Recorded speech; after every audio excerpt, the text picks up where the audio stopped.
And we are live. Nice. I can't believe you guys can't hear the music. Which I know. means nobody at home can hear the music. Yeah. But it makes me nervous every time. I was just humming to myself.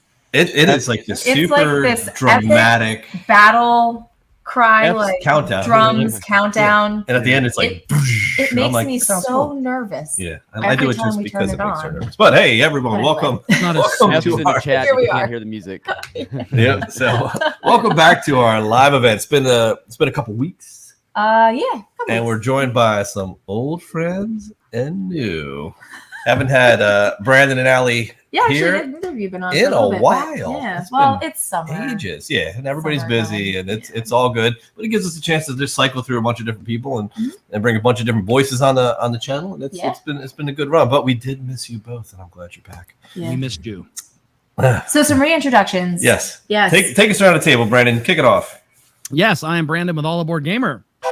And we do reviews, playthroughs. We just did my voice is going to be crazy tonight. We literally just finished a 2-hour-long, 2-player live play of Ezra and Nehemiah from Garfield Games, the new one. So we're so excited about that. But yeah, we're good friends with Ant Lab, and I love Gary, and Allie and I have actually played in person together, different cons. Matthew's the only one that I'm not too familiar with. But yeah, like it's we'll great see to if be he back. passes the test. Great to be back. Yeah.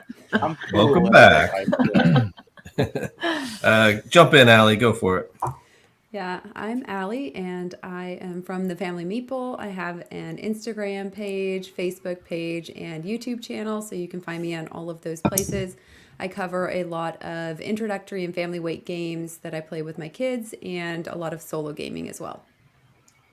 Very cool. Awesome. Matt, why don't you jump in? Hey, I'm Matthew. I'm an indie board game publisher.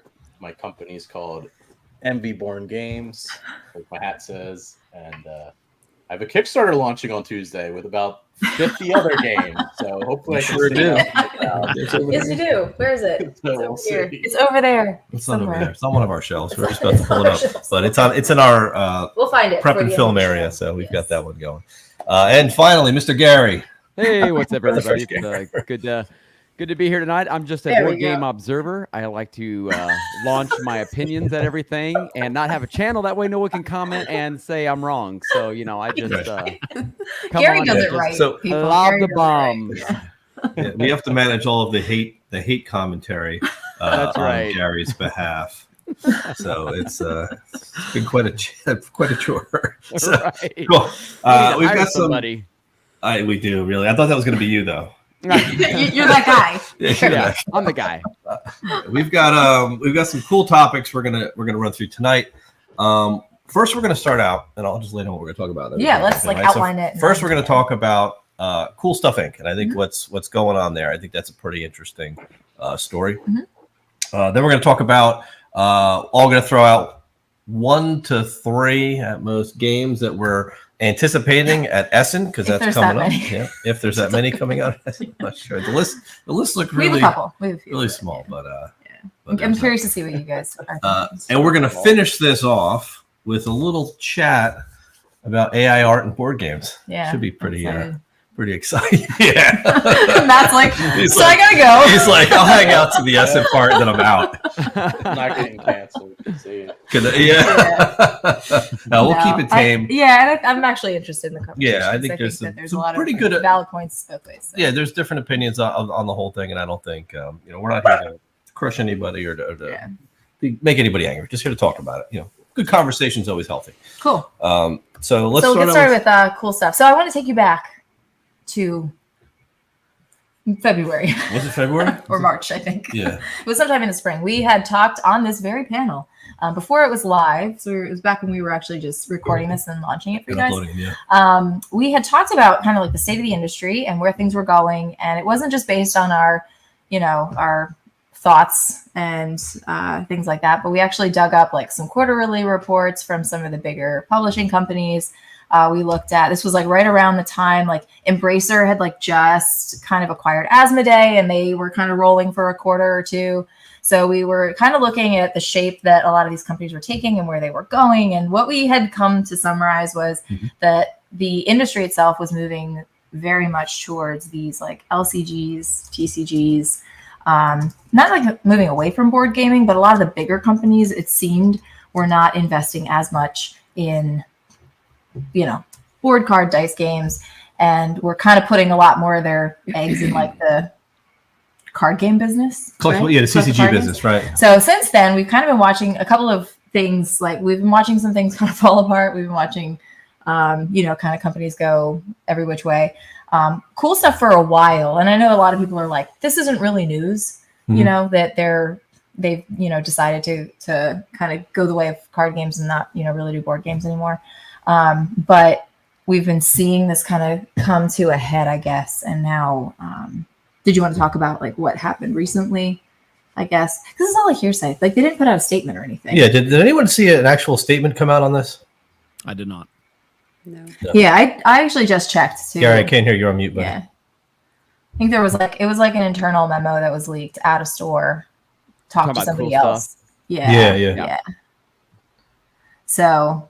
Yeah. So the buzz is right. They're not gonna be selling board games anymore. Was that the take? Well, what I saw, I mean, I think I saw what you all kind of saw some stuff on Facebook, and people evidently had been down there and reached out or whatever. And you go on their website and like all their board games fire sale. It was, I must have been so quick because I guess everything was like 50% off. And I got on there yesterday morning when I first heard about it, and like everything was gone, like just a handful of stuff and stuff you probably wouldn't even want. But so that's really, really interesting because didn't they have a couple like brick and mortar stores too down there, or at least one? I think they did have a brick and mortar. Well, and I think that was what happened was like somebody went into the brick and mortar store, talked to a manager who apparently was unhappy with the way that things were going, and it was like, oh yeah, we're not going to be doing board games anymore. So yeah, I wonder if it's just. And then they kind of like went on Facebook and told everybody. So this is pretty. And then we saw some other stuff today that was like, oh, it was confirmed, but there's still no Cool Stuff hasn't come out and like said anything about it. So I'm pretty sure it was probably something that somebody was not supposed to say and came out and said it anyway. Of course, worried about. Probably their job. Yeah, so this is kind and the industry. Kind of concerning, right? Because they've historically have had a big presence at conventions, right? They would have these big vendor areas, especially at Gen Con. It was like massive, like right in the center of the floor. Banners, you could find it anywhere on the floor. You'd see it. It was always in the center. And it was a huge, like multi-aisle area that was just a bunch of games that you'd always hit that first because the publishers are charging you more. Than retail, or at least retail.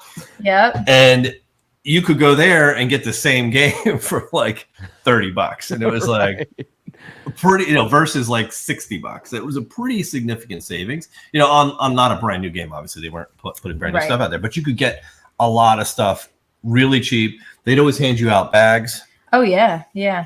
So it was, that was like they were just known for that. So every con we would go there. Now, I guess that's not a thing anymore, like going forward, because if they're not going to carry any more overstock, I want if they were just kind of like taking on overstock and then just kind of liquidating it.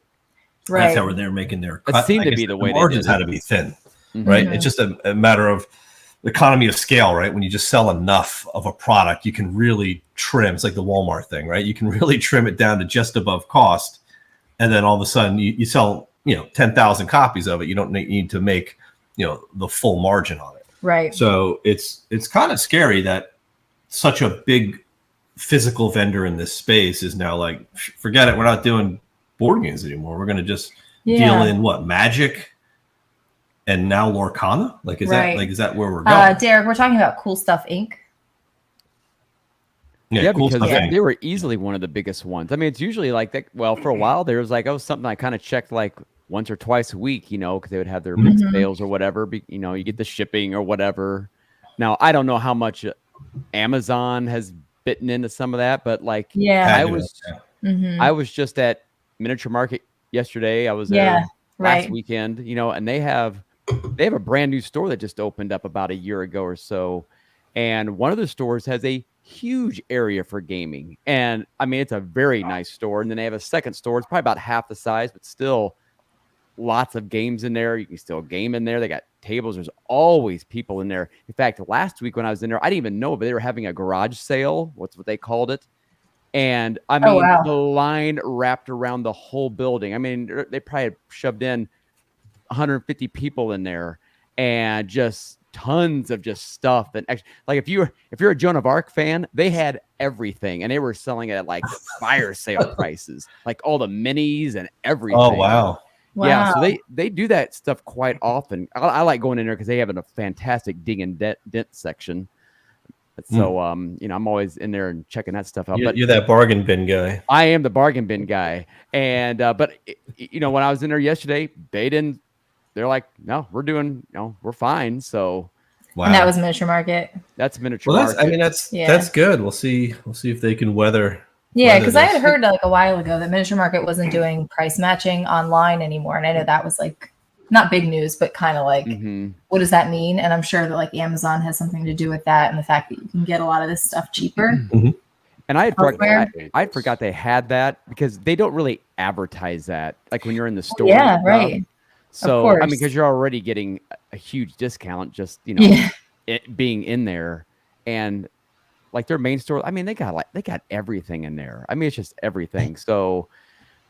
And not to mention, they're also associated with Geekway of the West. So there's a large community there in St. Louis that really supports them, and they support back too. So Interesting. All right, I guess it's something to look at. It also looks like I was just looking up like other stuff that we had pulled up on just on cool stuff in general. I think the only other news, and I don't know if this is related, but they promoted one of their insiders to vice president. So Adriana Monhe had been with Cool Stuff for 9 years. She started as the company's regional manager, later became the director of operations, and now they promoted her to vice president. So I don't know. I know like before when we talked to him about things happening at these bigger companies, a lot of times, I mean, as with any company, I guess, when you have a change in leadership, maybe that's when you start looking at like, first of all, who's the VP that left and why did they leave? You know what I mean? And also what new vision are they trying to bring in, and who are they putting in place to actually implement that? So I think that can also probably cause people to get a little bit nervous if you're working for the company. Yeah. There's a lot of like, so interesting stuff. Like capital funding from larger companies that are not board gaming related that you see a lot of these other companies getting, like even Asmodee, right? They have like an investor that's not even. Oh yeah, that was the other one. Yeah, I shared this I think in our Discord. Yeah, didn't they have like somebody sell? Yes. Lost like a couple $billion. So there was. They were going to get funding from a big entity. So Asmodee was going to, I have to see if I can pull up the article here, but Asmodee was going to get funding from a Saudi company. So that Saudi company had backed them. I think it was like Savvy Gaming Group, something like that. They had backed them, I think like for $1 million or something a couple years ago. And they were about to sign like a 6-year multi-million-dollar deal. It could have even been, I don't think it was billions. It was a multi-million-dollar deal to kind of fund them over the next 6 years.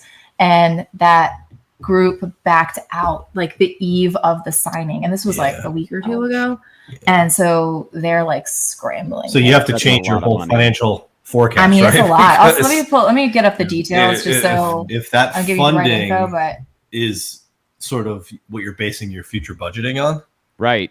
And all of a sudden it's gone. And you're a public company, that's like bad, man. Like, that's not 100,000. It's a couple. Oh, actually, it was It's $2 billion. $2 billion. You could probably share this. Is that all? But this was, and this to give credit to, this is on Dicebreaker. Was published August 22nd, and it's called Board Game Giant Asmodee's corporate owner allegedly loses $2 billion deal with Saudi Arabian partner. So to give you kind of the TLDR. So Embracer Group, who bought Asmodee, we talked about this last time. We kind of went through all this stuff. Announced the loss of major investment opportunity, and this was back in May. According to this report from Embracer's kind of group, I guess. This was likely a 6-year investment from Savvy Gaming Group, a public investment fund tied directly to Saudi wealth, which, by the way, also caused some drama a long time ago because people were not happy that I guess Asmodee was being funded by a group that was like Saudi-based company, which like is brings with it all these other issues. from a cultural standpoint. So, but in any case, they previously invested $1 billion into Embracer, so the parent company now of Asmodee, in June of 2022. And then again, long sword list of human rights violations, so that was a problem. But in any case, they were going to go through with this 6-year, $2 billion deal, fell through like at midnight the night before. So it just completely fell through. So don't know what that means. Now we don't know what that means. Very interesting. I guess they didn't have their like 9 cups of tea. So there's definitely something cooking. Very interesting. But I think, the fact that you're looking at a lot of these big companies relying, like Anthony was saying, on bigger income, I guess, streams, because the board games aren't cutting it. That's why, so we're looking to TCGs, we're looking to like these other behemoths. So Matt, why would you need this kind of money, man? I need to hear. As an indie publisher, I really love to hear all this. It's good, right? This is great for me. The kings will crumble. I will say, I mean, I know a lot of retailers, and I know that they make the biggest margins on TCGs by far. I mean, and even if you buy a bunch of TCGs and just sit on them for a few years, they're worth tons of money down the road, like just boxes and booster boxes or whatever they're called. And, it's a lot of SKUs. There's so many board games coming out. So I don't know why CoolStuffInc is doing, well, it's not announced yet, but they're doing an exclusive board game deal with me because my stuff is so good. So they're only going to sell it. Okay. That's like, oh no. So you'll be their only board game. So I hope you like miniature games. I don't know, but I do have a lot of retail friends, and their margins are on TCGs, and they're easy. They're lightweight to ship, to sell online, whatever they do. Everyone, So I don't know why Cool Stuff, there's probably a bunch of stuff that probably contributed to it, but I do know TCGs are what keep the lights on, basically. They are, right? Well, even for the stores, right? Like our good game store friend. I talk to him all the time over, and it's a big game store in Westchester, Pennsylvania, and he sells the GamesKeep. He sells games. Like, he's not like a comic book / game store. Like, he is a board game store. He doesn't do a lot of like Kickstarter backing to get product in, very seldom, but he does get just about like everything new in, and he just gets it in truckloads. And I was talking to him about the CCG, sort of like the trend here and what's going on. And he carries Magic, and that's like the only CCG he carries, and it makes him the most money, basically, because it's just that it's a constant stream, and there's people coming in for tournaments. He hosts tournaments like all the time, and he hates it. Like, he hates it. I won't speak on his behalf. No, he does. He is not happy about it. He is not happy about it. He was gonna go when Lorcana came out. I was like, "Are you gonna buy into that now?" And start. He's like, at first he refused. He's like, "I'm not buying any of it." And then he had so many people wanting to pre-order that he almost felt forced to do it. So then he put in an order to do it, and he ordered like 14 cases or something, and he got 3. Yeah, he got 20% of his allocation. Yeah. So he got 3, and he found out the day before they were supposed to arrive that he was only getting 3, and he didn't even have enough to fulfill the pre-order. So he was just like, "This is why I hate this, and this is why I didn't want to do it." And I'm just like, eek. But the money's there. You know what I'm saying? So it pays his mortgage and his rent or whatever, and he does it. But I can't imagine he does that bad in the board gaming space, because he puts out. Just the amount of games that he pumps through that store. It's just there's boxes everywhere, man. Like, not even open. You get known as a store with board games too, like you're known kind of for that. That's going to help you too. But if you're in the middle where you're doing, you're still doing TCGs, obviously is, but I think if you're known for it, then you're going to have people go to you more often for board games specifically, which probably helps. Yeah.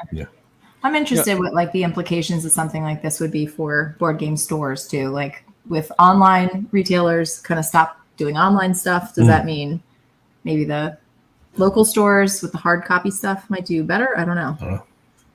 Probably. Right? Yeah. Probably. Yeah. I'd rather shop locally if I could. Yeah. Yeah. But it goes back to that. Like, we just had a local store open in our area, and it's a nice little store, and they sell memberships. Now, this might just be because they're a new store. I'm not going to get into that. I don't own a retail space, but like, it's interesting because they have board games and it's a board game store, but yet it's the same thing. They're hosting Lorcana now, they're hosting Magic, Pokemon, and they only have so many tables. And the funny thing is, they're selling memberships, annual memberships for families or individuals to then be able to just come and play games. But then they're shutting the place down for tournaments for card games. Like that's not okay. Like you can't. Now that might be going beyond the scope of what we're talking about, but it does relate because they're seeing already that the board games are not going to sustain them because no one's in there playing board games. Everybody's going there to play card games or role playing games like D&D. And so it's one of those things where, like you said, I think Matt's right. It's what your reputation is being built on. And unfortunately, I think a lot of the stores fall prey to the let's just do as many tournaments as we can. It brings in the money, it brings in the snacks, the drinks.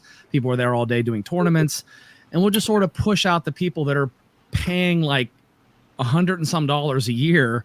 And we're going to close at 4:00 and we don't have any more tables for you. Like that to me is just you're playing with fire. But like I think they feel like they have to, like you've been saying. They feel like they have to. It feels bad if I'm paying a membership. Yeah. It feels really bad. Yeah. Right. Yeah. And I haven't purchased the membership, and that was part of the reason we haven't pulled the trigger on it. Because now that again, that's a separate issue. But like but it's the same issue because now the board gamers that we want to go there to play board games, and we're being pushed out because they're doing so much card game, CCG, Lorcana. Like they had a big pre-order for Lorcana and you couldn't even buy it because they had already had it reserved for everybody else that was coming in to play the card game. We literally had to pack up and leave. And I'm like, that makes me hate the card games even more, right? Like I don't want to go like, and it breaks my heart because it's like, I get it. It's a business thing, but you're also selling memberships and you got to be careful doing that. If you don't have enough tables to, you can't just sell memberships and then just be like, well, sorry, our TCGs and CCGs take precedent. It just makes the board gamers sour, and then they're not going to go there to play. And then they're not going to be buying the board games, and now they're even more reliant on the card games. The other thing is when we go in there, we're in there maybe once a month at this point, maybe twice a month. Their board game selection never changes. And so I don't think they're cycling through a lot of stuff. And it's not a good sign, And so they're not selling enough to really moving the inventory. That's not a good sign at all. No, which is why they're probably leaning into the card games. Right, might be because you have the same games for your loyal board game customers. They see the same game every week, so it's like okay, there's nothing new. They're just like getting faded and collecting dust. The big Ticket to Ride stand, and the Catan stand. There's no incentive either. Like the funny thing is like, and again, this goes into something that's not probably part of the discussion, but you have Witcher, you have Lords of Ragnarok, you have Doom, you have all the CMON games, Cthulhu Death May Die. The demographic, I don't think, is there in that store yet for those hardcore games. They don't have as many selections. So again, I think board game stores do hurt sometimes. They hurt the hobby in that sense because they don't have the monopolies on the shelves. I mean, I'm sorry, but people want to buy Monopoly. If you're going to have a board game store, maybe have some copies of Monopoly hanging around. Someone will go in there and buy it. I heard that advice somewhere. I don't remember if that was a Dice Tower or somewhere else, but I've heard that advice before. Again, this is going beyond the scope of this, but I think that board game stores, I think, have a harder time making it out in this space. But back to what the whole point was of this question, will Cool Stuff Inc., will some of these online places closing up shop for board games create more of a demand in the local stores?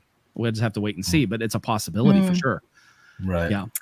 Yep. Or does that make people be like, you know what, I'm just going to stick with Amazon and call it a day, right? Yep. Stick with Amazon. Okay, so this is making more sense now. I'm looking on Cool Stuff's website actually too, and so I was reading this girl's bio about that new VP, and one of the things they tout is like, well, she successfully introduced Command Fest events. I don't know what Command Fest events are. Apparently, it's a Magic thing. Is that right? So, but if you look at their website, right, like if you go to the Cool Stuff website, you've got Disney Lorcana trading card game, Magic Wilds of Eldraine, which is Magic. Yu-Gi-Oh. You have daily sale. It's Magic. New releases, Lorcana playmat. The articles, it's Jim playing Magic World Championships. Ollie's doubling session in some other Magic thing. Top 10 cards from Wilds of Eldraine. The Eldest Dragon Highlander. Fun monocolored decks for taking on Standard. Playing something, I don't know, something else cards.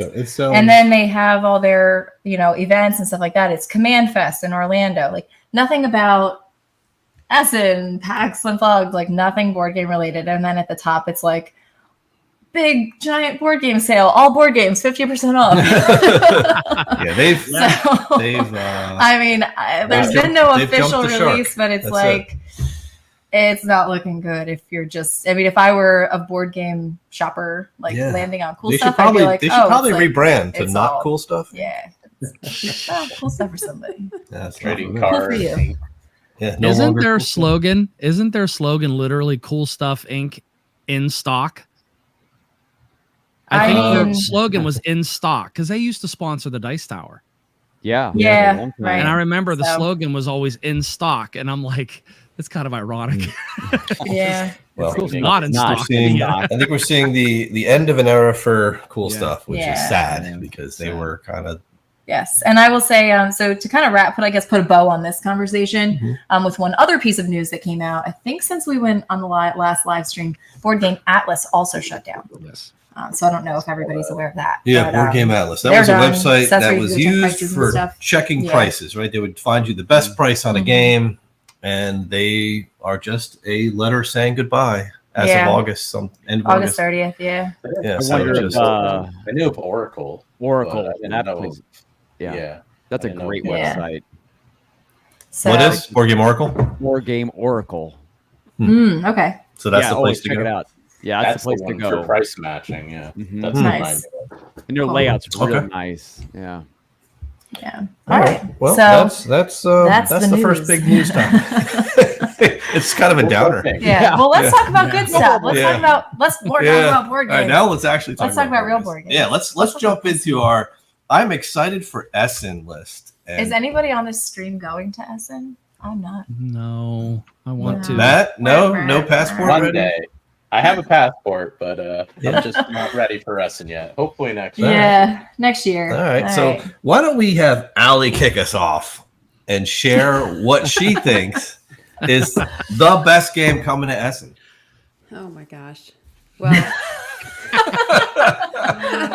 welcome back to the stream. So put a fine point on it. I've briefly looked through the 900 plus games on BGG that they said were coming out of Essen. I think I made it through 500 of them. So surprisingly, a third of them are also just German versions of the game too. So. Yeah, there was a lot of just German versions, and then there was a bunch of games too that I saw being played at the Dice Tower retreat. So they're not necessarily new Essen releases. Right. But I did see there's the couple of new releases coming out from Vladimir Suchi, which looks good. Evacuation is the one that I had on the list. And I shall bring that up. There you go. Too, Let me pull up Evacuation. You want to talk about that one? Yeah. Yeah. Full disclosure, I know nothing about it. Excellent. That it's Vladimir Suchi. It's Suchi, and it's a space game. So that's all you really need to know, though, right? That's like an insta buy. I don't know why you wouldn't even consider. Don't really need to know anything more. And it looks like there's tracks going around the planets. Yeah, there's a big track going around, and I don't know. I was interested as soon as he said he had a new game coming out, and so I saw that one. Yeah, I don't love all the themes of his games, but this one here definitely touches my heart. Yeah, but his mechanics and the gameplay are always so smart, so well thought out. So even if you're playing Messina, which is literally about the plague, and rats, you're okay, cool, I'm into it. Yeah. And what else he did? Was it Underwater Cities? He did Underwater Cities. You guys like that one too? So good. Pulsar 2849. But you have to play again. Pulsar's phenomenal. Pulsar, yeah. Pulsar's good. Yeah. Woodcraft. Yeah. That was Woodcraft is technically a co-design. Yeah. That he came in and helped out with. So it's not really his design, but you can see a lot of him in it. I think. Okay. Mm. Yeah. And I really liked it. So I've got a bunch of his over there. On the Cool. shelf. Yeah, we're definitely fans, so that definitely wins our hearts. So that was Evacuation. Yeah, And that's releasing in Essen. It said it was going to be there, Yep. so I think so. And then he also has his new version of Shipyard. It's supposed to be there. Why, Too, it looks like. why we get excited about this is because usually you can kind of sometimes get these Essen releases at PAX. I know. Okay.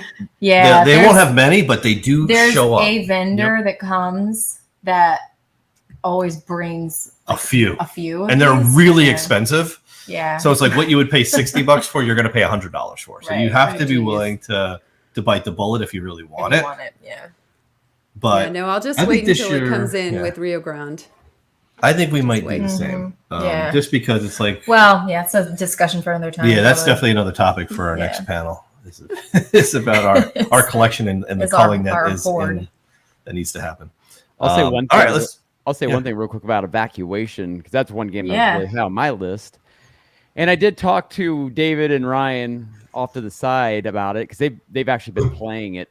They put a little video, and it is.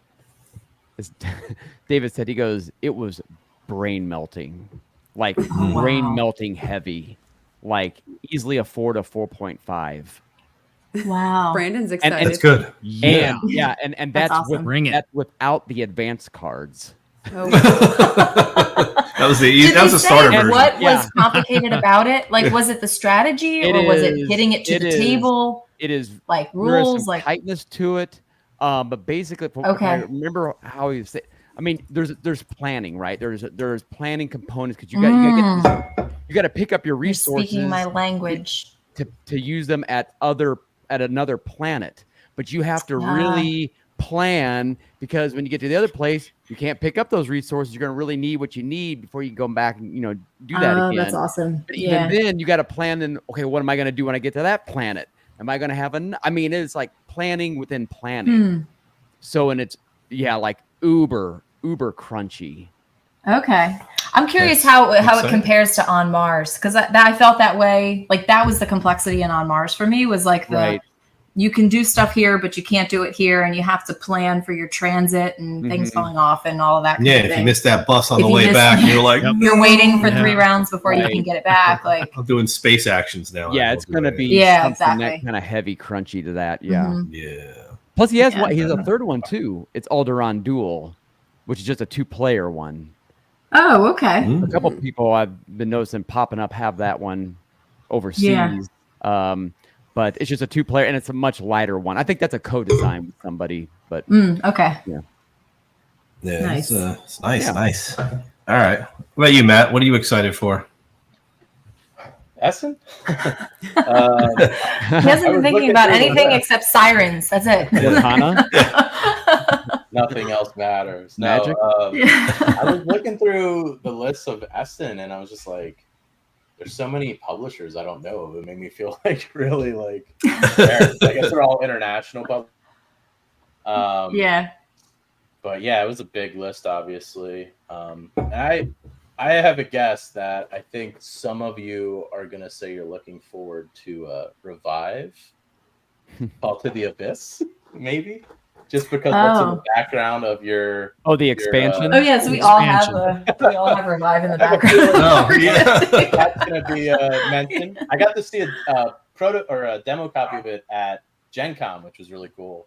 And I picked up a base game of it for my buddy. That was the game I couldn't remember that I bought, because I was like, oh, my friend asked me to get the game, so that was the one. But I'm excited for it's called Secrets of the Lost Tomb by Everything Epic. It's a 10-year anniversary deluxeified edition of it. The fact that it's like longevity of it, because games get hot and just fade away forever. I love that they are bringing it back and like keeping it relevant. But it's like a dungeon crawler adventure game, and you're going throughout. There's different levels in the tomb, and they have all these different expansions. The new one's launching on like GameFound, I'm pretty sure.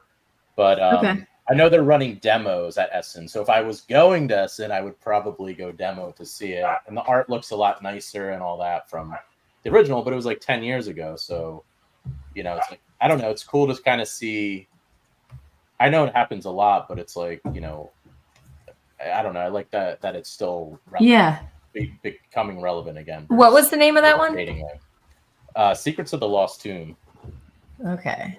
So I know they're running demos there, and yeah, I'd probably check that out for sure if I was there. That's awesome. Yeah. And then I see everyone post about some kind of like potato spiral thing, so I'd probably try and get that too. I'd be excited about what? You haven't seen what? that? No. What are you talking about? When everyone goes to Essen, it's some spiral potato deep fried thing that everyone. Like a food. Oh, like a French fry? Oh yeah. Well, I guess you'd have it's to on do a that stick too. or something, isn't it? Yeah. All right. So now I gotta look that up. I gotta I'll learn get more those about little it. I've never waffle been. I things. hope I can go. What? One day. Anything on a stick? Waffle But, cookies. A Stroop waffle? Yeah. That's what you want? That's what I would I don't get. think you get those in Germany. They don't I do think that you in have to go Germany? to like Switzerland or something. Same thing. Close enough. It's close enough. Or IKEA. Yeah. All right, Brandon. What are you looking for? Oh, Nucleum, without a doubt. Nucleum. Nucleum. Okay. It is Interesting. David Turchi and Simone Luciani. Oh, okay. I don't think you can get a better duo in board games. I'm trying to pull it up. Oh, board and Unless dice. you're pulling it up. Oh, Yeah, it's yeah, I'll pull it yeah, up. yeah. I'll pull it Okay. up. Yep. Nucleum. Yeah. This is an Industrial Revolution title. It is. It's Simone Luciani, which is one of Lexi's favorite designers. And then David Turchi, who's one of mine. It's board and dice. It has, Gary was telling me actually about it. Gary actually knows probably more about it than I do, but it seems to combine some Brass Birmingham-ness with another game, and I can't remember what it is, but Barrage. Barrage, that's it. And I've never played Barrage. We do have Brass Birmingham. We really do like it. And I love Industrial Revolution themes. I think Lexi does too. So yeah, I got to actually see this at Gen Con. They weren't demoing it, but they had it set up on one of the tables. I took some pictures of it. It just looks really, really good. I like the theme. And it's got two of our, favorite designers. Will it be great? I don't know. Of course, we don't know. But I like the pedigree there. It probably will have a fiendishly difficult solo mode if Turchi has anything to do with it. It does have a solo mode, but I haven't had a chance to play it. But I really can't wait for this one. This is the board and dice title that I haven't been as excited about a board and dice title as I have been about Nucleum recently. Okay. A couple of their last games have just sort of let me down personally, not Lexi. Like Tekenu, I wasn't a big fan of. We have to play it again, but I wasn't a huge fan. And didn't like Terracotta Army at all. I never did play Toledo because I just sort of got soured on some of the T games. Right. So the fact that this isn't a T game and it's two of our favorite designers, I think is why I'm super interested. Plus I love the theme. I think the cover looks really cool. So yeah, it reminds me of Ghostbusters. It does. It kind of has that. I thought about that too. It kind of has like a spooky ectoplasm Teenage Mutant Ninja thing. Yeah. So no, I'm very much looking forward to this one. And I actually got to see it, set up, but I didn't get to play it. Gary, I think, does have some information that I might be missing, but it looks to be pretty good. That's okay. That's pretty much the gist of it. Yeah. Let's put Gary on the spot. Gary. Are you looking forward to Nucleum or not? You know what? I'll just continue with Simone Luciani. Nice.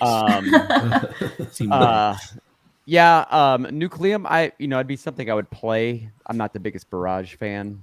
I even played it with Simone Luciani. I'm gonna name drop. So nice.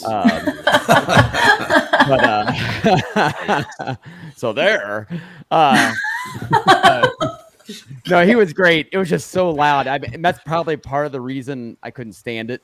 It was so loud, it was just hard to play the game. Anyways, the dude has like 5 or 6 games coming out this year. I know. Almost all co-designs. He had Darwin's Journey, got Nucleum, you got another one called Sea Dragons, you got one that Anunnaki or whatever, his 4X game. Yeah. But the one I'm actually interested in him is Rats of Wistar.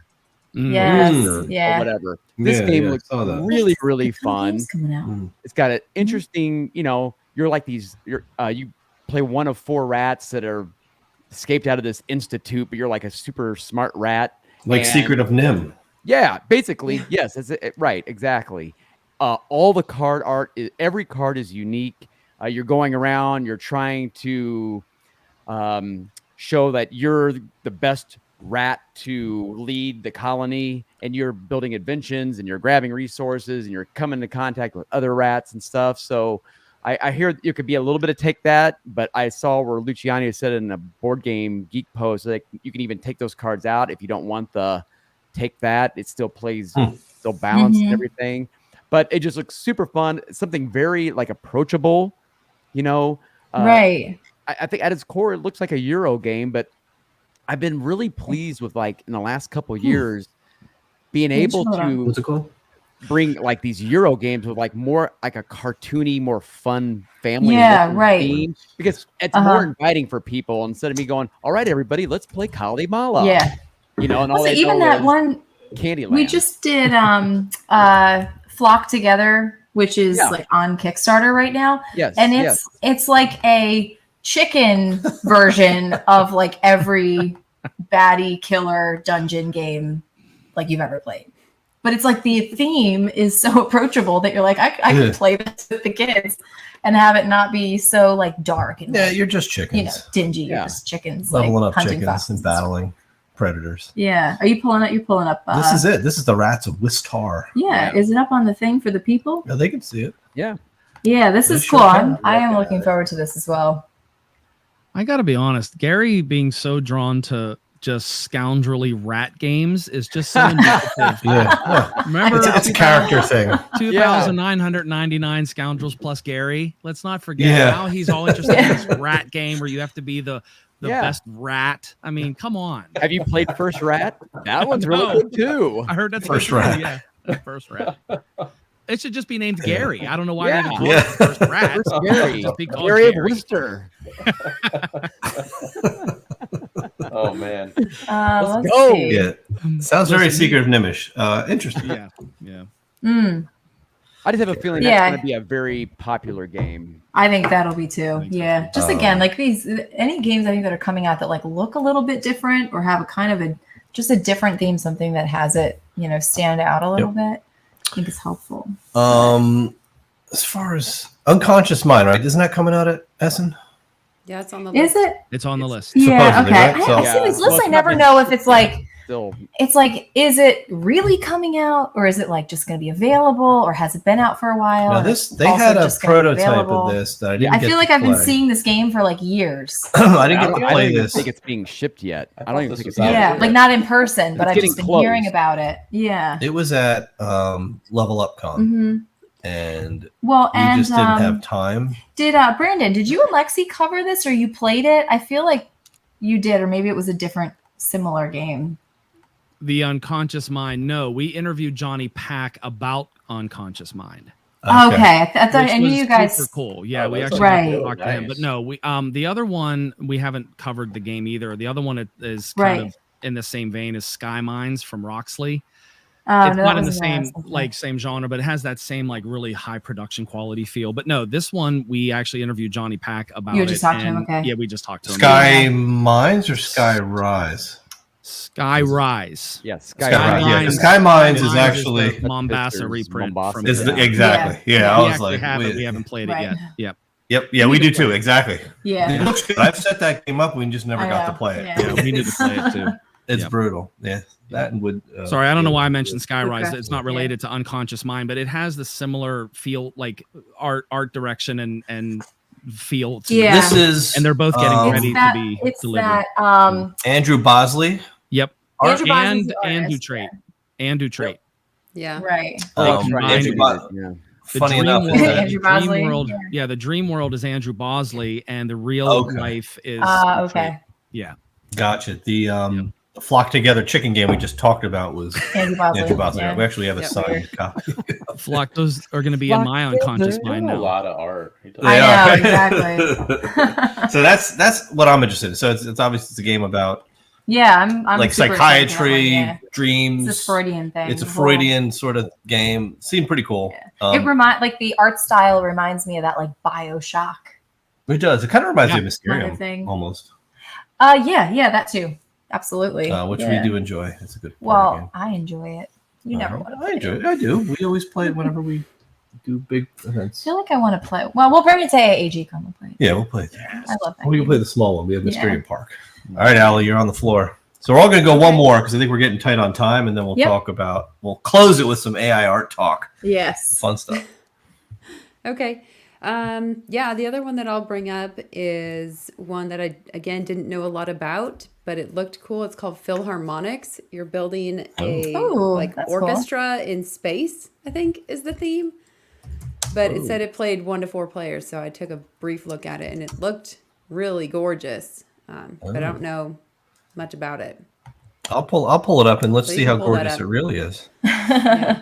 Ah, Well, and I saw it had pictures of these like boards that you were putting your different like players into, like your musicians. I think it looked like. Okay, here we go. They look like aliens. Yeah, it's like aliens. it's like a yeah. space orchestra. That's cool.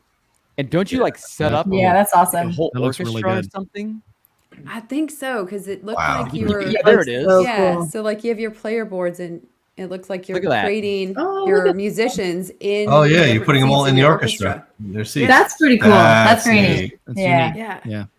So I was like, I don't know, this looks interesting. Something to take a look at, dig into a little bit more, and see if it's any Looks good. like the lady from Monsters Inc. It's us. Yeah. A little bit of a Just unique like her. theme. Right? Yes. Great movie. That looks cool. It's AI art. Yeah. That is totally AI art. No, Daniel Cunha. I don't know what he. Yeah. It Yes. wasn't It's anyone one of that it. I was like Yeah. familiar with from publisher or designer, Yeah. but I just thought from theme it interesting. stood out to me, and pictures looked neat, and said it played solo. So I don't know. That's what I like about these panels because we don't talk ahead of time. Yeah. But when we show up to them and we all share a game, there's usually a few in here that I've never heard of, Right. and that we're like, Yeah, oh, exactly. okay, I'm going to add that to my list of keep an eye out. It's really more for Look me for. than it is for you guys. Yep. as Yeah, well. really cool. She's making All right. notes. Yeah. Good, taking notes. Yeah. All right, Matt. What you Oh, got? it's me. Yeah, no, I just want to get to the AI art conversation. I'm just gonna. All right. Yeah. We'll rock this. Skip, Matt. You want to skip? We can skip you. Yeah, skip. All right, he's a pass. All right, Brandon, you're up. Oh, if I only had to pick one, I was gonna pick General Orders World War II. It's a 2-player game, but I'm gonna pick Galactic Cruise. Galactic Cruise. The more I learn about this one, Nice. the more I'm like, wow.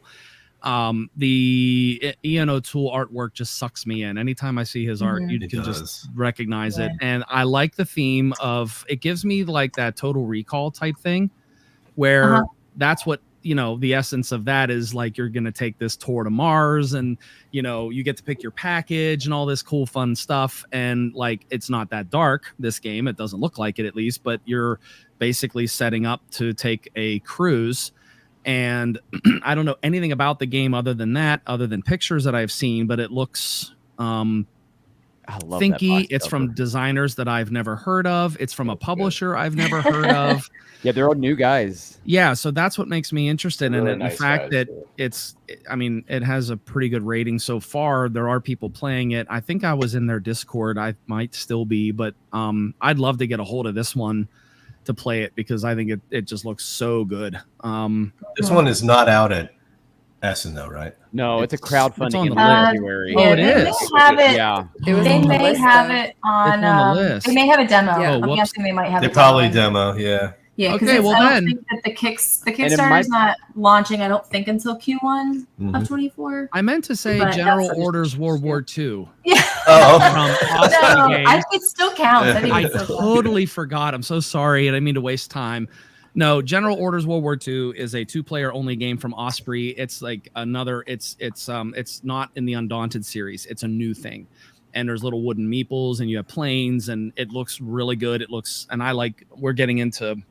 Lexi and I are trying to get more into 2-player only games because we've kind of got away from them.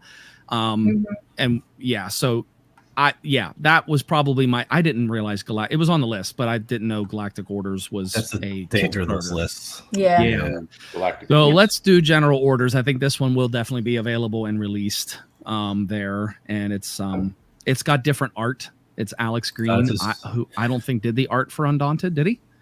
That's I cool. don't actually know, but remember. it is David Thompson, right? Who did? It is, yes, yeah, and it is a new artist, and so I'm compelled by it. There's different boards. There's like an Alpine board, cool. and there's hexes and stuff instead of just all cards and deck building like Undaunted. It seems like it has a little bit more tactical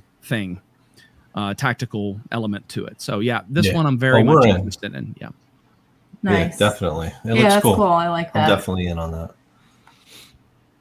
All right, Garrett, bring us home, man. All right, I'll be real quick. So one of my games that I was excited for was Codex Leicester. I got it. Am I going to have to blur that image? Yeah, cheating. Yeah, you have to blur that a little bit. We're gonna get demonetized for this. We're getting demonetized. I got it. We're good now. Coming your way for Brandon. And then also I got The Hunt arrived today.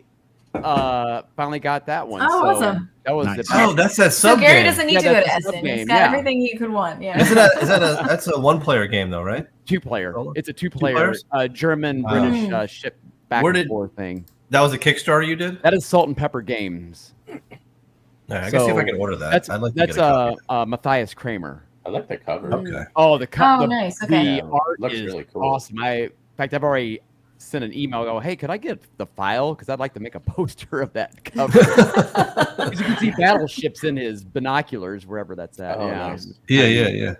That's really cool. I'll do this real quick. 2 quick games. One is there's not a lot of pictures on it, but it's called The Other Side of the Hill. It's coming out by Knack War Games, and basically, is it about your birthday? No, it is not.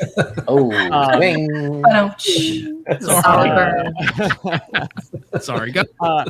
I did finish Mr. President. You know that huge sprawling game. Yeah. I loved it. Yeah, you were talking about that. This game is kind of got a similar feel. You can play 1 up to 4, but basically you are one of German's like top head guys trying to build up enough prestige to take over because the whole thing's collapsing. You want to kind of fill in the vacuum. So it's a World War II game. And so it's a little heavier, some chits and the dice and stuff. So that one looked awesome. The cover looks pretty cool too. But the one game I'll leave off with here is Djinn, D-J-I-N-N. Mm-hmm. Every time I see a Pegasus Spiel or like an Hans im Glück logo, I'm like, okay, I got to look at this game. This game is designed by the guy who did Crown of Amara and Hadara. And what you're doing, so I'm like, okay, I'm in. I want to see this. You're basically running around trying to pick up resources like magic and stuff like that. Because as soon as you land on a spot with one of these genies, those jinns, you got to capture them. And that's, in a nutshell, that's basically the game. And so you're going for points and stuff. But I love Hadara. I was a big fan of Crown of Amara. And I think this guy just makes really nice, interesting designs. So I'm really interested in this one. So it's called, Okay. Djinn. Is this it, Gary? That's it. Yep, that's it.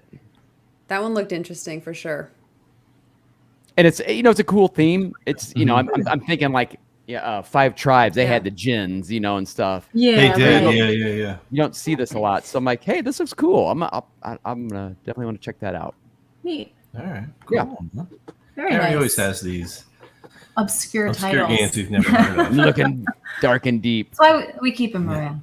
Yeah, exactly. Until I can't. I don't have anything.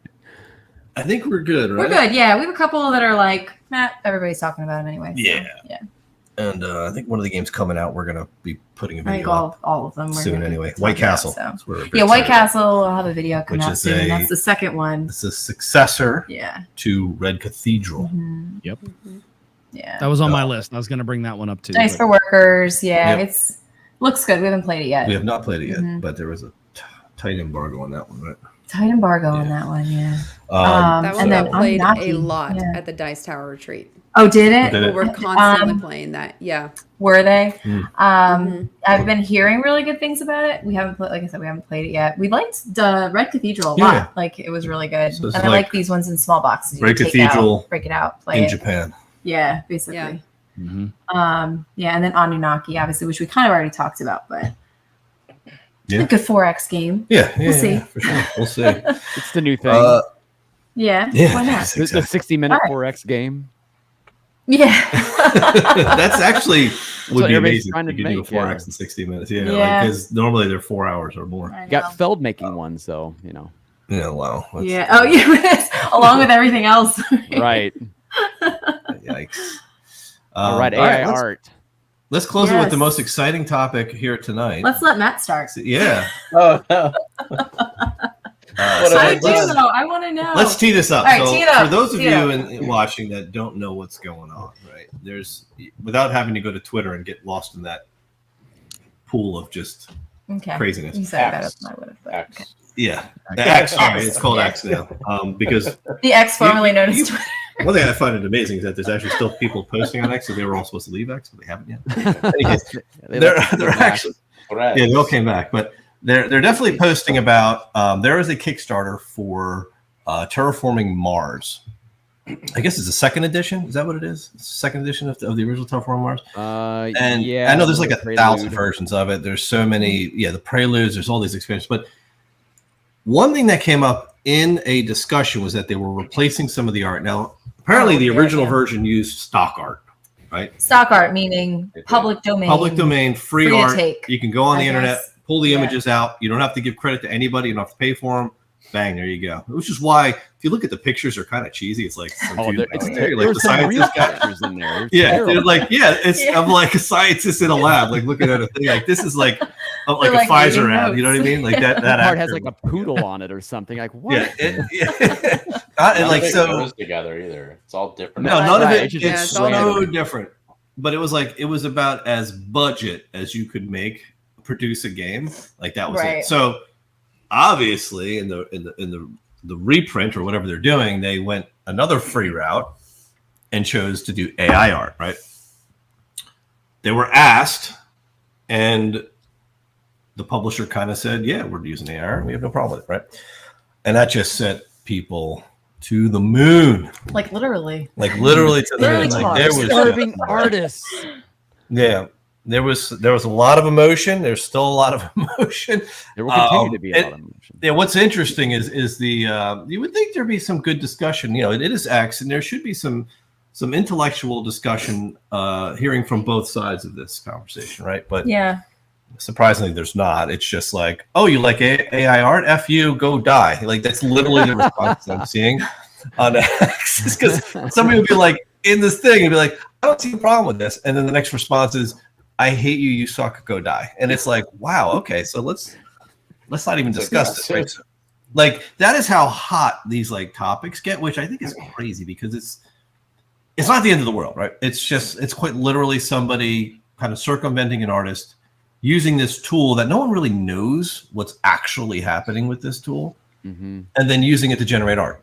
Yeah. Do I agree with it on a personal level? I'll give my opinion now. I don't think it's ethical to do it. I don't, but I'm not like that emotionally connected to it either to curse everybody who decides to use it. But there's a whole bunch of people saying, do not buy this game. I'm pulling my pledge out. And so there's a lot of that, even though they're still well over $1 million. Yeah. $1.5 million. Yeah. I don't think 1.5. I don't think all the virtue signaling and all of the anger and angst and stomping of feet has really affected the bottom line here. Stronghold's I think loving it more. Oh, yeah, right? You're probably Bring it driving on. more traffic, and that always seems to be the case with a lot of these sort of these internet tirades, is that you tend to push more people who weren't going to back it to now suddenly back it, right? And I think Right. that number in a lot of cases ends up being as many, if not more, than those pulling their pledges out. Yeah, I'm always interested in these kinds of discussions because, like Anthony said, there's never really, I don't ever at least see any very well articulated like arguments for why people are for it or against it. Like it's never articulated. Like I'm like, why are people even upset about this? I don't get Right, it. Like, so tell me what's wrong. What is? Yeah, I what is don't it? know People enough are about starving. it. I don't understand enough about it to understand like what well, the arguments are. So I'm curious to see. Artists like, have been what- starving since the Renaissance, so I don't think it's anything new, right? Isn't Like, that part of I've the- never that's met part of one. the job. They're all starving. yeah, so that's quite literally like happening all the time. I guess it's really. I'd like to hear all your takes on this, right? Yeah. So, like, I want just to hear Matt's take because you are our resident publisher Yeah. friend on the It's been show. a good run. It's been a good run. No, I mean, Or at much least like you can get some any- insight into like what are the arguments, because Yeah, I'm not on X, I'm not on all that stuff, so I don't get it. Yeah, you don't have to tell your stance on it, but what have you been hearing in that space? Well, no, I would say just like any topic where people think about have different opinions. It's just like, just today and age, like you can't have conversations anymore. You know, it's like you're this way, you're that way, and we hate each other. It's like really bizarre that it's like that, to your point where you're like no one's having a conversation about it. It's just like I hate Right. you, you hate me, blah blah blah, which is Exactly. dumb and silly. But the whole AI debate's been going on. I remember seeing it spark up like 7 months ago, Mhm. when like Midjourney and ChatGPT and all that stuff got Yeah. popular, especially in a lot of the board game groups like Board Game Design Lab and things like that, where it's a lot of people that are working within the industry. Right. And my take on it, I mean, there's been forms of AI before that, obviously, just becoming, you know, it's becoming Skynet, you know. You're right. You're all Skynet sympathizers. No, but it's becoming more like mainstream and relevant and powerful, I guess. And I don't think I personally would ever be like, I want to use AI art for a game fully. A lot of times I see amazing pictures made with it, but you can always kind of pick out things that are a little off, or like a, you know, Right. like Yeah, artifact. finger, or, you know, a doorknob that, you know, weird stuff like that isn't in the right place. But I think also at the same point, I don't think like if somebody wants to use it, they deserve all the hate in the world or anything like that. I kind of saw it as like, look, making a board game is very expensive. And I know there's a lot of people out there that have ambitions and dreams to do it, but financials can be a problem or a part of that, right? So it's like, it opens the door up a little bit for them to be able to put attractive art on the game, because people eat with their eyes, let's be honest. Yeah. A game might not be great, but if it looks beautiful, people still are attracted to it, you know? And then they figure out the gameplay sucks and then they're disappointed. But Yeah. Right. Yeah. but I always saw it as like a way for other people to get involved and like start to pursue their dream. I would use it maybe to give like direction to an artist I was working with, like, hey, this is kind of the vibe. I've never actually even used AI art or typed in the prompts or anything. I know people spend hours doing that though to perfect one single image. It's not easy. That was like my Right. one thing is like when Midjourney like came out and stuff like that, like I was messing around with it because I'm interested in like what computers can do, and I do a lot of like Photoshop, and I'm a photographer and stuff. So obviously I'm like, yeah, like let's see what we can do. Let's see what we can paint, because people were making it seem like you can just dream up something and put it into a computer and then like your image is going to pop up, and that's not how it works. Like you really have to sit there and go, okay, I need to come up with what I am envisioning, which to me is part of the artistic process. So you have to actually create that landscape in your mind, type it into a computer, and then kind of refine the vision for it, which there's a lot of like coding and stuff that goes into it as well, which to me is a different kind of skill. It's a different kind of art. Yeah. So I think about it from, again, like the perspective of like a photographer. So I do digital photography. A lot of people used to do film photography, right? So like when I'm editing in Lightroom, am I cheating because I'm doing digital editing on digital pixels as opposed to going into a dark room and actually physically developing film? Because to me, I'm like, I have respect for people who can do that. I don't have that skill set, but that same person couldn't necessarily make the art that I make because I do it in a different way. Yeah. Does that make sense? Yeah, I think the biggest rub here on people is that the AI artists' art are being used by the AI, and the actual human art is being used by the AI to create the AI images, right? So it's stealing actual images, right? So here's the catch. If they perfect AI art to the point where it doesn't use any source art, there can be no argument about it. Zero from anyone, right? Because it's not plagiarizing. It's generating art on its own. So if somebody's going to cry about, well, you're taking jobs away from artists, well, companies are using ChatGPT to create articles and written articles today.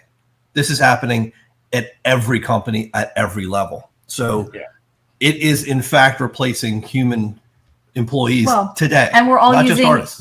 using email every day, which replaced like carriers and fax machine manufacturers. So like we were having this discussion. I'm like, video killed the radio star. Technology, like, I'm sorry. Technology, when a new advancement in technology comes out, it replaces manual labor, right? And unfortunately, there's casualties along the way, right? And that is just the nature of history. You look back, everything does it. So this is just another example of it. Yep. But I think the biggest rub is the plagiarism part of it. And I think that's the only argument that really holds water. That's extremely valid. That's where the big argument comes in, because copyright law has always recognized that art has always built upon other art.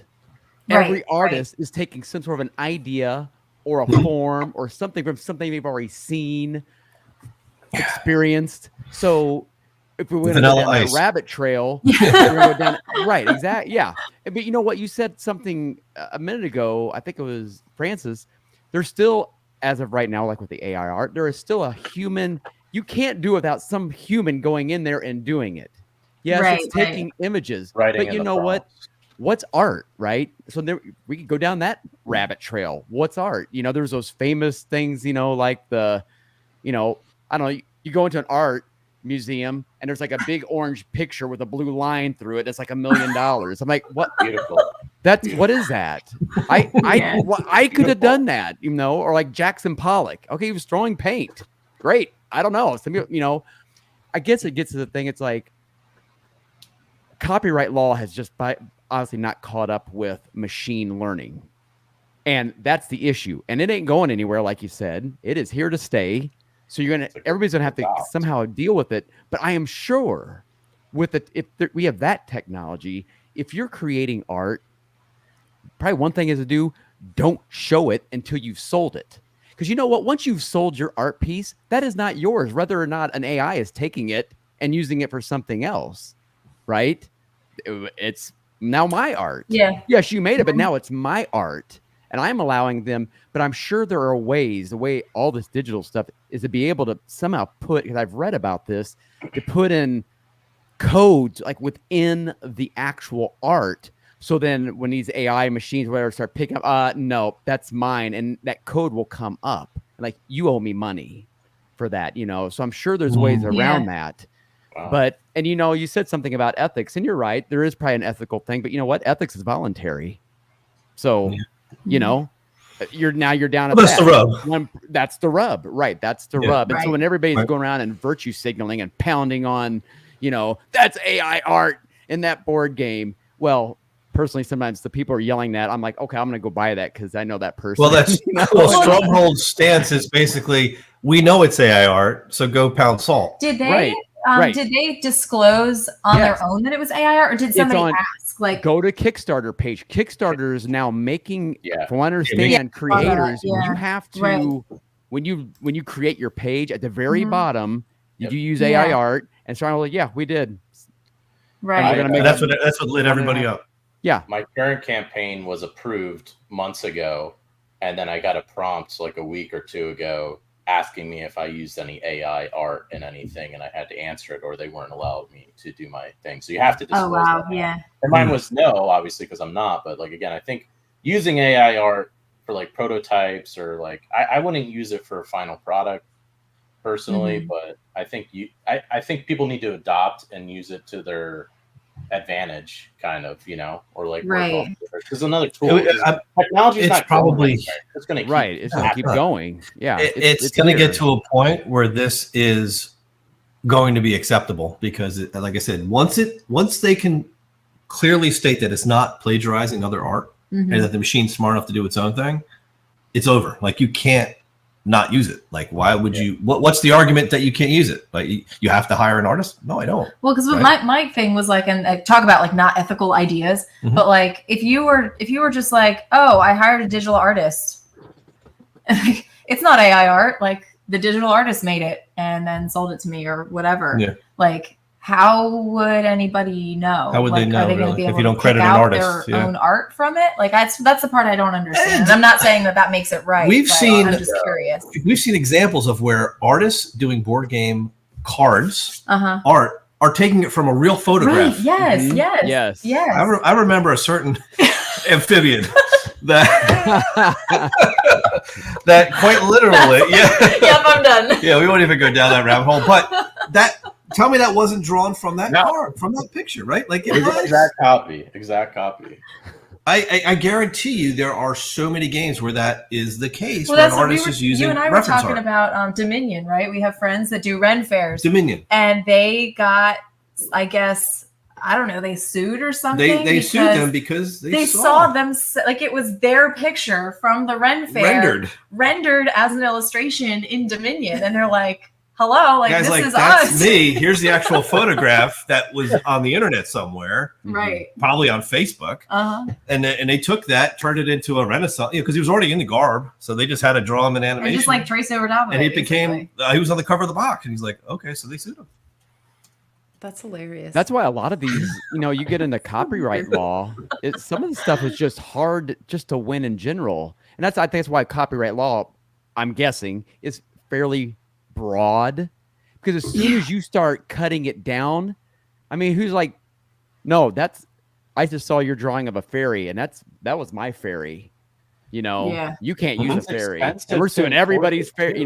So it's like, where does it stop? Who makes that line? That makes it real tough. But you're right. There's been multiple games where designers will go and find huge pictures and just cut it all up and put it on their card. They'll buy the painting or whatever, or the picture, right, and then put it on their cards. And like, yeah, there's my art. So it's like nothing new. It's just now computerized. Yeah, right. And well, now it's easier to prove, right, that you've done it, because now you have to disclose it, right? Where before you didn't have to. Right.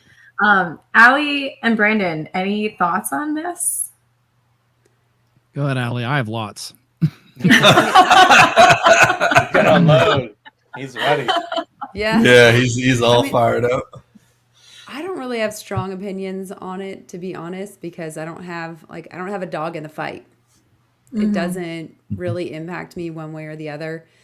In my mind, especially with like Terraforming Mars, you knew they weren't going to spend money on the artwork. That's because they didn't do it the first time. Like, so this isn't news or the to components. people. For that matter. Were you around? Were you around when Terraforming Mars first came out? Yes. Remember when it first came out? It was the worst production. Those the player flimsy it was player mats. so bad. Oh, I have those. Yeah. Yeah. But it was just so I bad. have It was the like, original we of don't it. care. For the cost of it, it had the worst insert and components of any game. Did it even I had have an played to date. insert? No. It didn't. It It's was well, like they're a piece of thin cardboard. It was, It was always ripped. It always came ripped anyways. Yeah. Always ripped. Mine came If you with have it 2 unripped, boards it's though. worth money. Yeah. So I got 2 they were game the boards worst. with mine.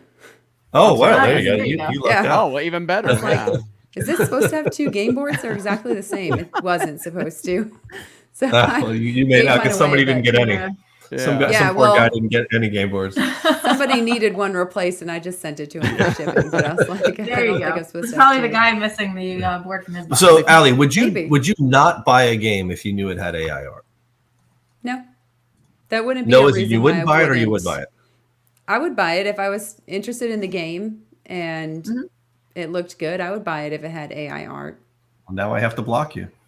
Okay, fair enough. I mean, I feel like there's some games out there that have like really kind of phoned it in, and a lot of them maybe are, like Matthew said, newer publishers or people that are just trying to get out into the industry. But I would rather, honestly, that they did like an AI artwork than some of the like very basic graphic stuff that I've seen in games. Right. Because I think it would get them noticed, and whether the game is good or not, it's going to get them more notice if you have good artwork on the game. I think So for the Food Chain ones that are Magnate. good, yeah, and for the ones that have good gameplay, then that's going to push them, up in people. Up a notch where they wouldn't and get I noticed. think too, You're like right. those one like the games, because Matt can speak to this more than any of us can, I think, but getting the game to market is expensive on its own. So like if you have a good game, maybe if you're able to put a little more money into play testing and getting it into the hands of reviewers and all the other things that cost money, Yep. like, and save on the art piece. Now, I don't know what artists charge. I mean, I I would don't, assume I a don't fair know what they amount. charge. I'm assuming it's Especially not cheap. Matt, what would the average cost be for a board game, full size board game? It just depends. It Depends, completely yeah. depends on who you're working with and like what they're Yeah. doing. And I typically work with an illustrator and a graphic design on my project, so 2 people. And then I try and do it at the same time so they can talk together so everything flows well. But it just really depends, like I'm sure Ian Toole is very expensive. I'm sure some of these other people are very expensive, and it depends how many images are, repeated in your game. If you have a card that's the same image versus everything's a unique image, it really just depends. So what would you say the average cost per game would be? Just ballpark. $5,000, $10,000, $20,000. What are we looking at? I mean, I can say like I've heard quotes for like card art for games anywhere from literally like $50 a card to $200 a card. Wow. You have 100 cards in your game, Yeah, there's no way. So, and that's what I'm saying. Like, I have 3 miniatures games coming out, and then there's so it depends on the game, Right. So yeah, so you're looking at euros. So you're probably in the minimal 5,000, probably up to 20 plus if it gets crazy. Well, and I'm thinking too with people eat with their eyes. So even then, you need that art for attractive like ads in your marketing and stuff like that. So I'm saying, I don't know. It's expensive. So I thought it just opened up for people to get into the industry to pursue what they want. I don't think it should be used on a final product, but I think it's at least can get people to play my prototype at a convention or something. Right. Yeah, I don't think there's any I harm think there's in a probably a prototype. use for it. Yeah. Now you have me thinking about minis and like AI sculpts. Brandon, with all take us those home. 3D printers and stuff. Allie, are you done? No, I mean, that pretty much wraps. Yeah, that pretty much wraps up. I think what I had to say. I mean, it wouldn't bother me if the game had AI artwork. And you have all these people that complain about having the same card art in a game.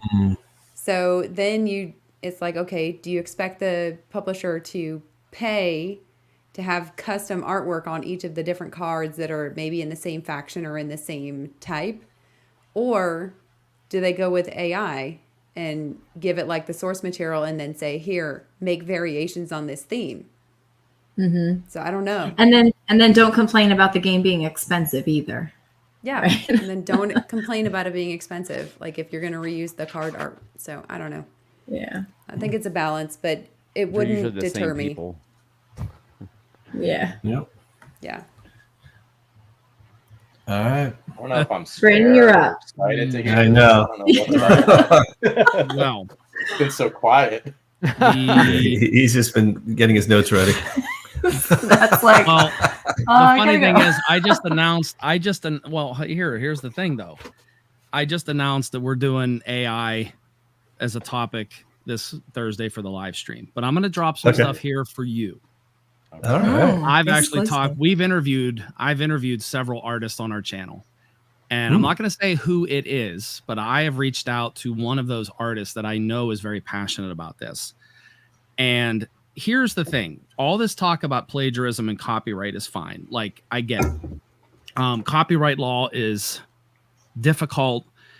It goes back to the Napster thing. Remember that whole mess? Oh gosh, yeah. Right. I And so, love Napster. but here's the Blast thing. from the past. Here's the thing. It all boils down to nothing more than money. In a lot of these artists, they're not bypassing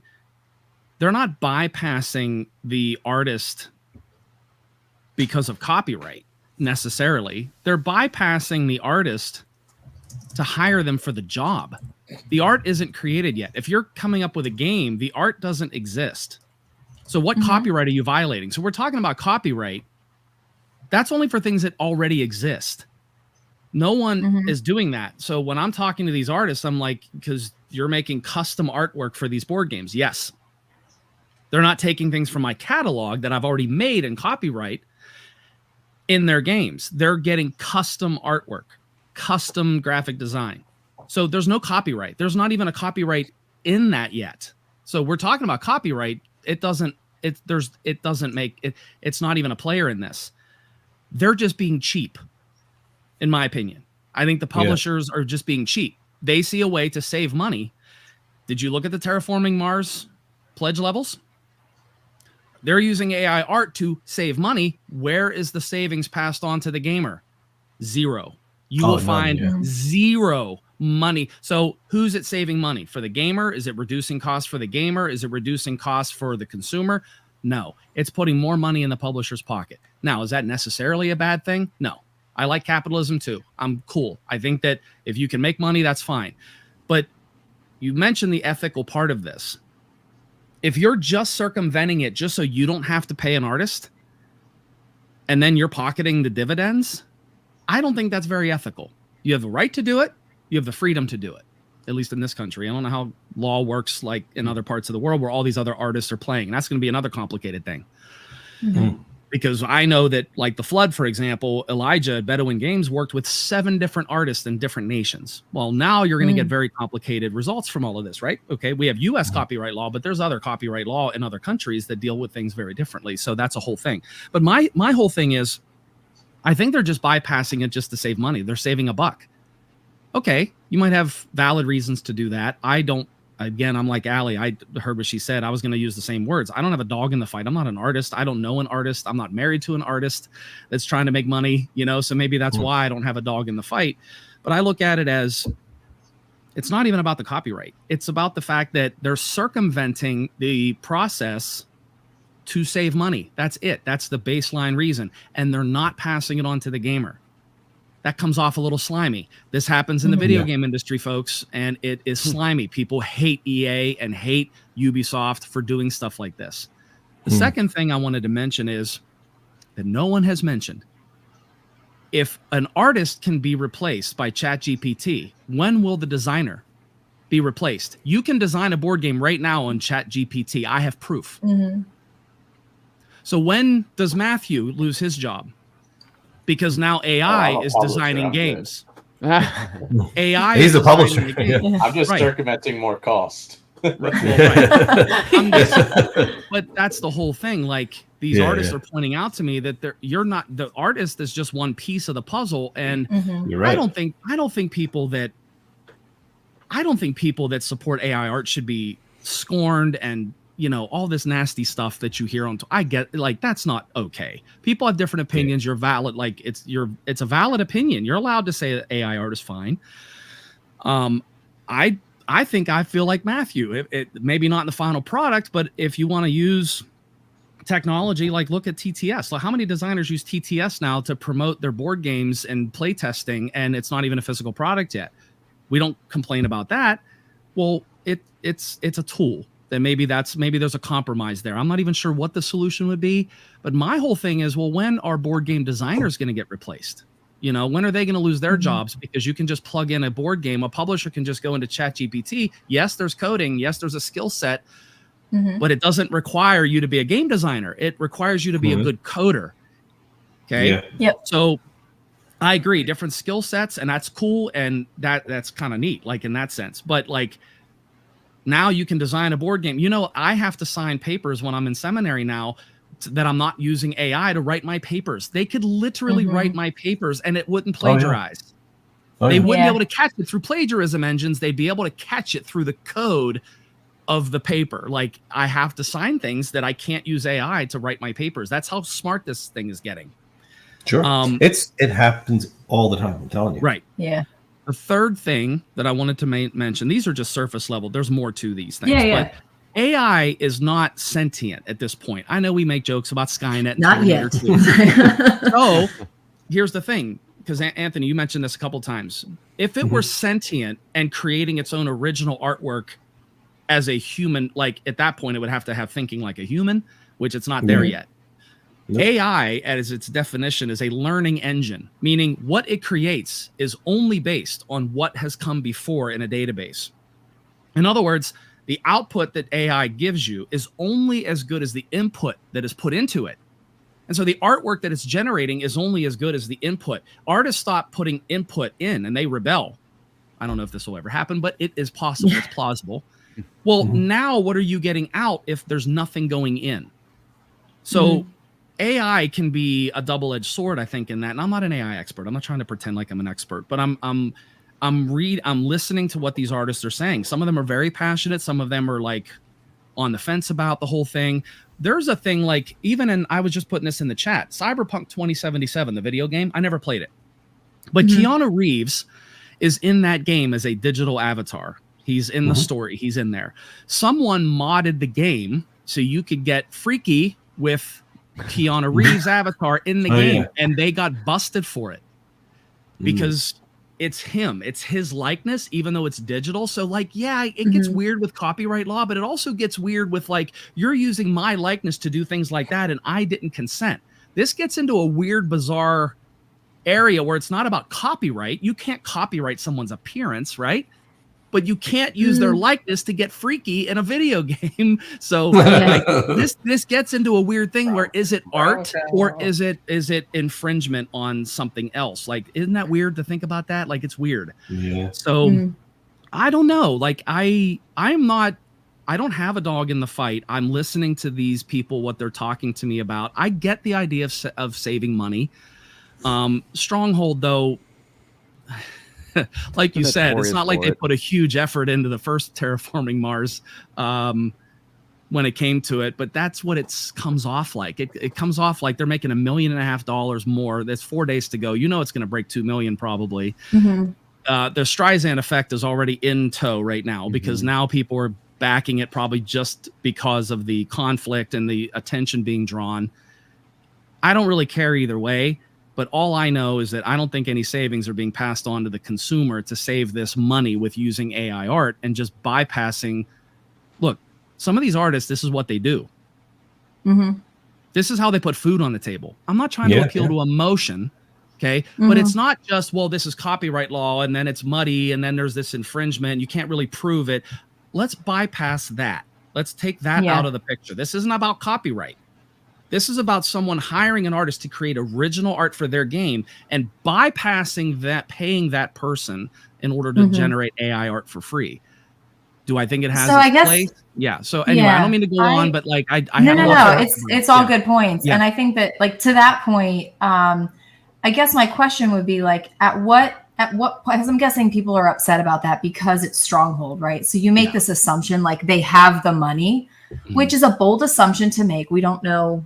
I mean, I don't know what their numbers look like or whatever, but we know that the industry is at a place right now where then people are cutting corners. We know Stronghold cuts corners all the time, which doesn't make it right. I'm not defending it. But if the alternative is somebody doesn't put a game out because they can't find an artist on the cheap, you know, or within their budget, right? Do we just not have that game? Or do we have them maybe launch to Kickstarter with AI art and say, hey, I have a pledge level that's going to get me a really good artist? And make that the solution, which was actually my suggestion with Terraforming Mars is like, well, it would be kind of cool if they were like, hey, we use AI art, but look, if anybody who really cares and doesn't want to support AI art, here, pay for our artists. Like, that would be something I would actually want to do Kickstarter for, because it's like, look, I've got a product. I want to make it better. I want to do it better.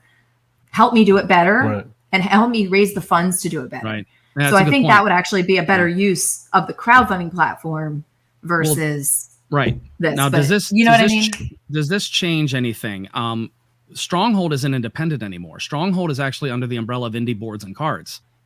And so part of me is wondering who's really pulling the strings here. Is Strong? I don't know. I honestly, I don't know. I mean, somebody had to approve this, or is that right? Is this indie boards and cards doing this because Stronghold's no longer their own thing? They're underneath that. And so it's just like with some of these developers of video games, you know, they're under EA, like Bungie used to be under Activision. Like, that was the publisher, they're the developer, and they had to kind of do what they were being told, you know, because they're pulling the purse strings. It's got to be complicated. And you're right. I say all that to say that you're right. There's more that goes on behind the scenes than we know. So I totally get that. I do. I would, I want to, because there's some really good conversation going on too in the side here in the chat. And Paul and Cowsen here, a good friend of the channel, said AI can create image and story, but I don't believe they can replicate the creative design process. I completely understand. I completely agree with that 100%. I think it goes back to what we were talking about. Maybe the answer, like Brandon was saying, is we're using AI as a tool in the creative process. Maybe it is not the entire creative process. I know I've messed around with ChatGPT before just to like see what it can do. And I'm like, come up with a cool name for a board game store or something. And it's like, I don't like any of these ideas. They're all crap. Like even if I try to push it, I'm like, I can come up with something better on my own. Thank you very much. But it can, it can do really good things. I'm not saying it can't. Yeah, like it can come up with. I mean, like you said, people are writing whole papers and stuff. So if you can direct it, As far as designing and stuff, I think there is maybe like a future fear there that maybe it's not sentient, but it can kind of math out what makes good designers and what makes good artists appealing artists. So you have things that, I mean, all artists will learn, like with regards to symmetry and with regards to spacing and graphic spacing in terms of what makes something more legible and what makes something more appealing. We don't know that as consumers, but there's a whole theory behind like what makes something look attractive. And I definitely think an AI could come up with that and start to design to those mapped out standards, where an artist is just kind of doing what they can and might hit the nail on the head, and that's the style that they go with. So the learning process is different, but imagine being able to put your design into an AI and then have it come back and tell you, okay, I've played it. Here's your imbalanced. Yeah, right. Oh my gosh, I didn't think about that. Well, you don't even have to play test it. It'll play test it up 10,000 times for you in a minute, and give you the results. And all of a sudden it's like, you know what? Here's here are my scores. Here were my scores. Broken mechanics and all. There it is. And like Anthony just came up with our next $1 million idea. And I disagree. Make sure it's ready for our game. I will disagree that AI could never mimic the creative design process. Here's why. Music, we tend to think is like this fourth wall or fourth dimension is what Albert Einstein called music. But when you really, I took piano lessons and trumpet and guitar. Like the funny thing is when you write music, it is a very mathematical process. There is a time signature. There are eighth notes and quarter notes, and the music does have to follow certain laws and rules. As creative as music is and can be, when you break it down and write it, even if you go to a jazz show and they're just going off, right? They're innovating, they're just improvising. If you would take that recording and you would plug it in, mathematically, you could create sheet music. I'm sorry, but you can. So this idea that AI can't learn how to design a game, I think is wrong, because a design process is simply interconnected mechanisms, and math is what it really is. It comes down to math. Balancing is all about mathing it out. So I disagree. I think it is creative. I understand what you mean by that, but I think that that computers can mimic that. I just do. Because you, like I said, you can boil down music even to sheet music, which is a mathematical equation of what you're hearing. That's what it is. That's what you're looking at, just in notes and time signatures. You're starting to scare Matt. I know. I'm sorry, Matt. I'm not scared at all. His game is all about music. Treating his AI publisher. I think just the important thing is like, I think it was mentioned earlier that like people are like, oh, you support this, I hate you. Like, you should be able to have a conversation, because if it immediately goes to just like these extremes, it's like you're not winning anyone over. You're not having a conversation of like, well, why shouldn't AI art be okay? You need to be able to have that conversation. I think it does a disservice to people that are against AI art, where they're just like, I hate you, you're the worst, I'm gonna blackmail you, or not blackmail you, but blackball you, or never support you again, or whatever it might be. And it's like, that's not gonna win anyone over. Like it's a teachable moment, or it's like a moment that everybody can kind of learn from. You should be able to have the conversation. You're just like, no. And that's why these conversations on a platform like X is the worst place to have it. And it's like that's where all this is happening, and it's just one side versus the other, and it's just a bunch of yelling and shutting people down. And it's like, okay, well, you're drawing lines here. And now you've got everybody, you've got content creators posting, I don't support AI art in any games. I won't do a review for any of them. And here's a list of all the other ones who've publicly stated they wouldn't do it either. And it's like, really? Do we all have to virtue signal now just to prove that we're not terrible people? Do. Yes. Like what does the world come to where, it's no longer about who you really are and your character. It's about what tag I put on my name or what I put out in the internet and say, this is what I represent. And if I don't do that, I'm just considered evil. You know what I mean? So it's like, let's have a conversation. Yeah. Well, everybody's. That's what I think. Go ahead, D'Ari. Sorry. Go ahead. I was going to say, because everybody's arguing from a premise of ignorance.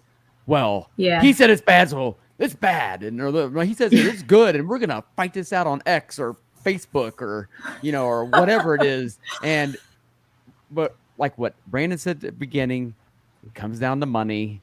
If you don't, if you hate it that much, then just don't buy it. If you want to hurt them where it hurts, and that's in the pocketbook. Right. Until then, they're going to keep doing it, and you can't do anything about it. At the end of the day, it's better just to try to, like we were having here, just try to have the conversation. Yeah, exactly. No one here is an expert, but we at least have done enough to okay, I see both sides. Now where do we go? What? And none of us are here.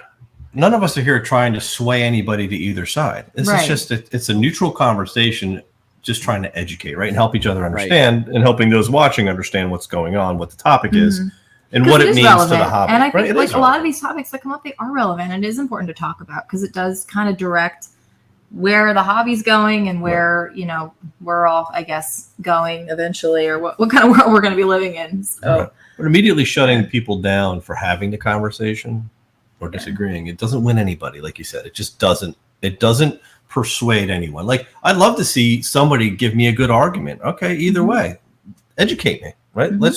Why not try to educate the other side of this versus shutting them down and putting up walls, right? All right, we don't want to hear from you then.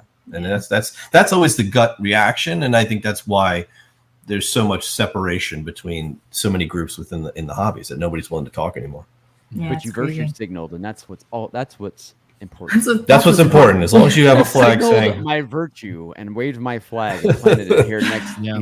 Those are usually the people I worry the most about. Those who feel they need to wear that badge of what they represent, because it's like, well, if you need to tell me that, then there's something wrong here. I should just know that already, that you're a good person. Right? It takes more than that to prove that. So in any case, I think we touched on a couple of really good. I think so too. Points here. Does anybody else have anything burning that they're like, I have to get this out, or I won't be able to sleep tonight? Okay. I don't think. Just watch Brandon's show on Thursday, and then for more great AI discussion. Even deeper. It's not as cool as this panel, but this also did give me some perspective for that discussion. Very cool. See, all worked out. Yeah. Nice. Mission accomplished. I'll see you in your chat. Yeah, I'm sure he'll be there. Everybody go check out Matt's Kickstarter, which is launching on Tuesday for Sirens. Nice. There you go. Sheila, shout out. We will have a playthrough on our channel, which you can watch. It's speaking of it's not really AI, but it has music involved, which we love. So really cool. Very cool. Really cool. Is it about Greek? Is it about the Greek sirens? Is that what it's about? What's it about? You do a little pitch, Matt. Yeah, so it's a Greek mythology themed 1 to 2 player game where you take on the role of a siren, and through card drafting you build a song. There's 4 different things on the cards that score, so you don't have to know music, but it actually has sheet music on every card. I hired a composer to make songs for it. I didn't use AI. Full disclosure.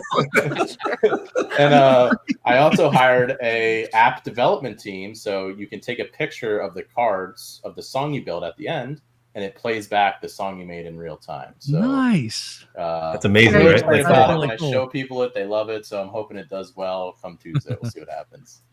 Yeah, cool. Awesome. Cool. Sweet. All right. Look, thanks, folks. Had a great discussion tonight. Glad to have some of our old friends back on the panel. And we'll see you all in a couple of weeks. All right. We'll see you. Yeah. Good night, everyone. Hey, everyone.